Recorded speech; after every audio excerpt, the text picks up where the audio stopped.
My name is Janae Strachey, and this is On Air with Heritage Action, a podcast built for conservatives. Twice a week, we break down in 5-ish minutes or less how you can get involved today in the fight for conservative values.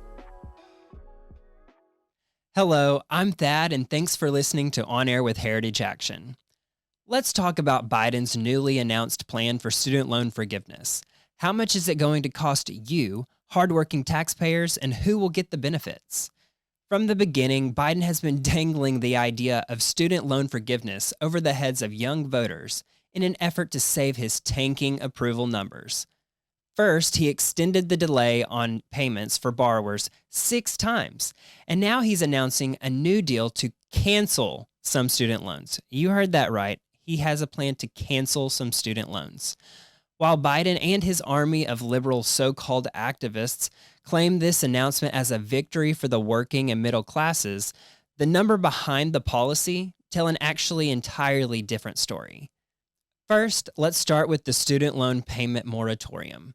This is something that Biden has used to delay student loan payments 6 times. Like everything else, he used COVID as an excuse for this policy. But we all know that his real reason behind the decision more likely is an attempt to distract voters and save face before an election at the expense of the American taxpayers. What has the impact been on our economy? As Fox News reports, the Department of Education estimates that each month they are losing over $200 billion in repayments and another $5 billion in accrued interest. Since the beginning of the pandemic, the pause has cost taxpayers more than $130 billion in interest payments. Worse, the pause has made inflation rise even higher. Spending is out of control. Our national debt is unmanageable. Inflation is ravaging the economy. Families can no longer afford or even find basic necessities or feed their babies. What's Biden's solution? It's spending more of your money to put our country further into debt solely to help his party's election prospects.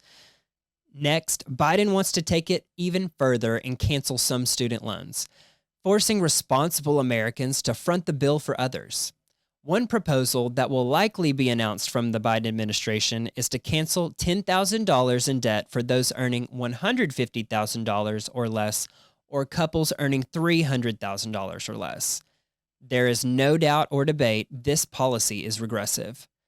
While lower-income households make up a large share of borrowers, upper-income households make up a large share of outstanding student loan debt.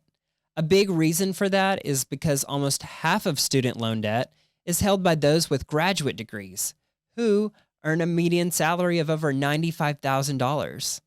According to a recent study, the top 25% of households with the highest earnings hold 34% of all outstanding education debt. On the other hand, households in the lowest earning group hold only 12% of outstanding education debt. Put simply, Biden's plan shows a preference to voters who are young, wealthy, and disproportionately Democrats. In practice, this means that no matter whether or not you went to college, whether you were responsible with your money, or whether you are dealing with other debt of your own, you will still be forced to help pay an estimated $321 billion to cover everyone else's higher education expenses. A better description of this policy would be the cancellation for the rich, inflation for the poor. Somehow it may even get worse. Under this plan, $10,000 in canceled loans will probably be just the start. Some prominent Democrats and progressives have already demanded that President Biden cancel $50,000 per borrower. Our economy is already in trouble. Imagine the irreparable damage and burden families would face if the progressives got their way. Even this week, Biden abused his authority to carry out our largest ever act of student loan forgiveness. His Department of Education announced that it would cancel $5.8 billion in student loan debt for students who attended the for-profit Corinthian colleges. The government justifies this debt forgiveness by arguing that Corinthian colleges took advantage of students. If that's true, then the government helped them take advantage of students, and now it's taking advantage of taxpayers. The government shouldn't be giving out loans for colleges it believes are predatory. Canceling debt without ending federal loans for these colleges is just passing the buck. Here's the thing. Conservatives recognize the predatory universities, outrageously high tuitions, and crushing student debt are a problem. Higher education has become big education, and many institutions are profiting off the backs of the rising generation, saddling them with exorbitant debt with the help of Uncle Sam.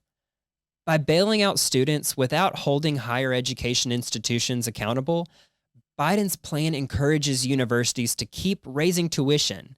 Once Uncle Sam has bailed the system out for the first time, you can bet your bottom dollar that it will happen again, and again, and again. Universities should be working to lower their costs, and wealthy postgraduates should be paying back their loans. Biden should not be forcing hardworking American families to finance his election year gimmick that disproportionately benefits his supporters with six-figure salaries. Biden's debt forgiveness plan proves once again he struggles to develop real policy solutions. All he knows how to do is throw money at a problem. No wonder we're seeing record inflation. With all this in mind, it becomes pretty clear that the only thing that needs to be canceled is President Biden's access to the taxpayer credit card.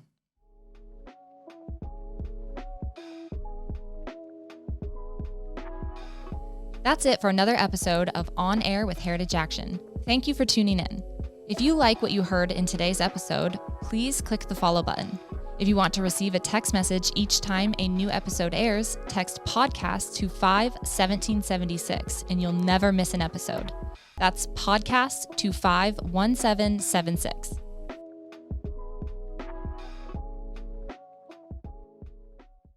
Hi, it's me again, and we need your help. If you like the insights and activist resources we are providing, please take 1 minute and help us spread the word. Share this episode with friends and family on social media, email, or text. We need everyone's help in the fight to hold Washington accountable.